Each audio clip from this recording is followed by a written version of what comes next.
Jeremiah, day 13 today, chapters 37 to 39, and it's all falling apart now. So this is right at the very end when Nebuchadnezzar is at the walls of Jerusalem, besieging it, and it's about to fall. And this pathetic, weak, lily-livered king called Zedekiah is floundering around, having turned his own back on God, and now he knows it's true. Everything Jeremiah has been saying for 40 years is true. It's about to come true. And he's still so blooming weak that he just can't deal with it. He can't cope. He can't make decisions. He's pathetic, this guy.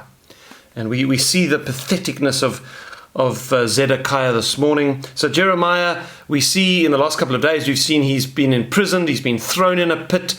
So towards the end of his ministry, he is treated terribly. And again, he's in prison. Then Zedekiah brings him out of prison to speak to him, because Zedekiah wants a word. He wants a word from the Lord. Now he wants a word from the Lord. He's been getting one for 40 years, but now he wants one because the city's about to fall.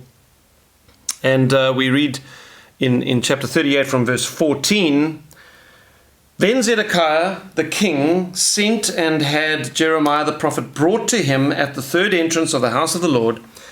And the king said to Jeremiah, I will ask you something. Hide nothing from me." Jeremiah said to Zedekiah, "Listen, if I declare it to you, will you not surely put me to death?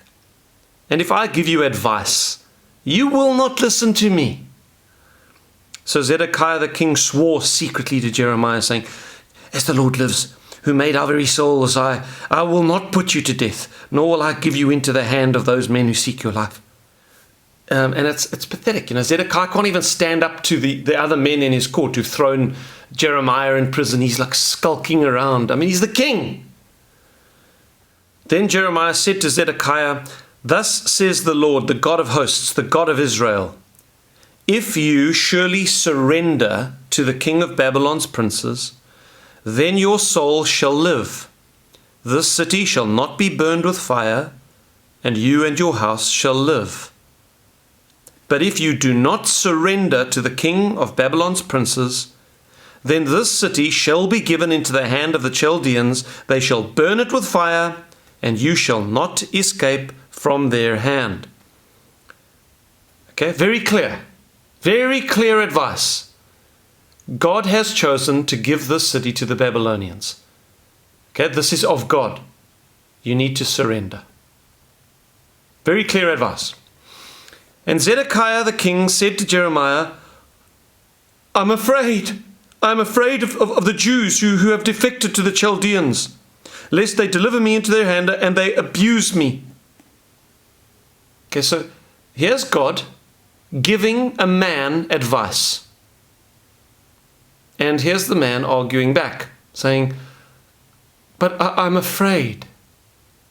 I'm afraid to do what God is telling me to do, because there's something out there. There's a bunch of Jews that have already defected to the king of Babylon, and when I get there, they will turn on me, and they will tell the king who I am, and then they will abuse me.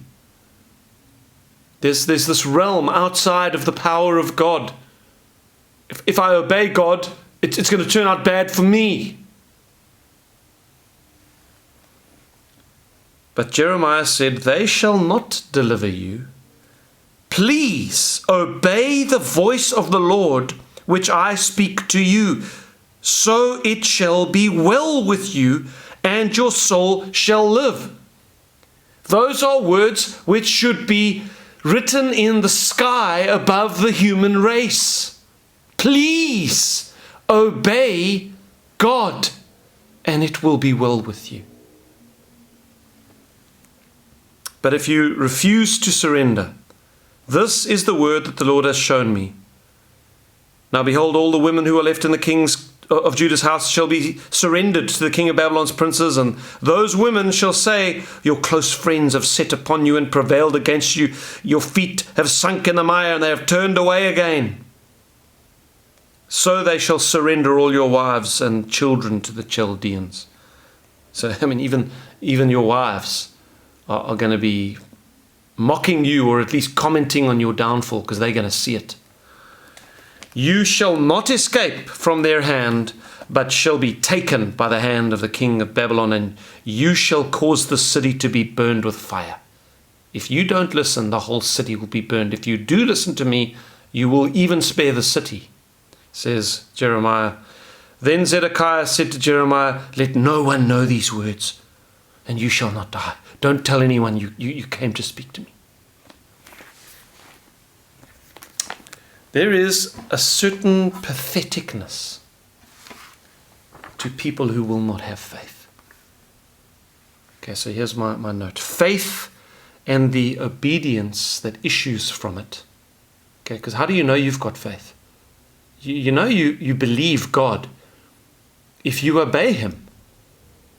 I will show you my faith by my works. Okay, faith and obedience take courage. Of course it takes courage to obey God.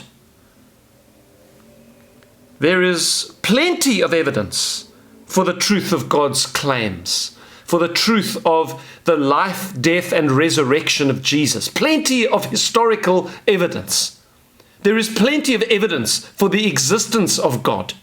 I mean, just open your eyes, take a look around you.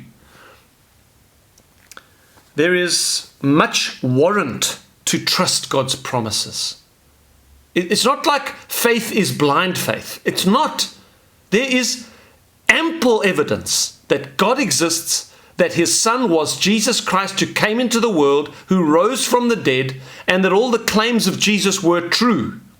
That he was the long-awaited Hebrew Messiah, that there is only one true God, and he was the God of the Jews. And he has now sent his Son to save the world.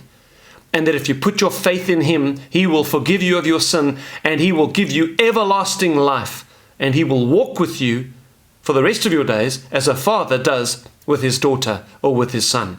These are the promises of God, and there is plenty of evidence that those promises are true. It is not a lack of evidence that causes many people not to have faith, like pathetic Zedekiah. Often it is a lack of courage. This guy is just lily-livered. He is a coward. And so while there is so much evidence that, Jeremiah has been saying for 40 years, this is going to happen. All of his own prophets and the prophets of his fathers and of his brothers have been slaughtered. The ones who were saying, peace, peace, everything's going to be fine, they're all gone. Jeremiah is the one who has been shown. There is plenty of evidence, and yet he's still shivering and shaking, and he doesn't want anybody to see that he's talking to Jeremiah. It's pathetic. Will you trust God? Have courage, my friend. You place your life in the hands of God. Safest place to be. See you tomorrow.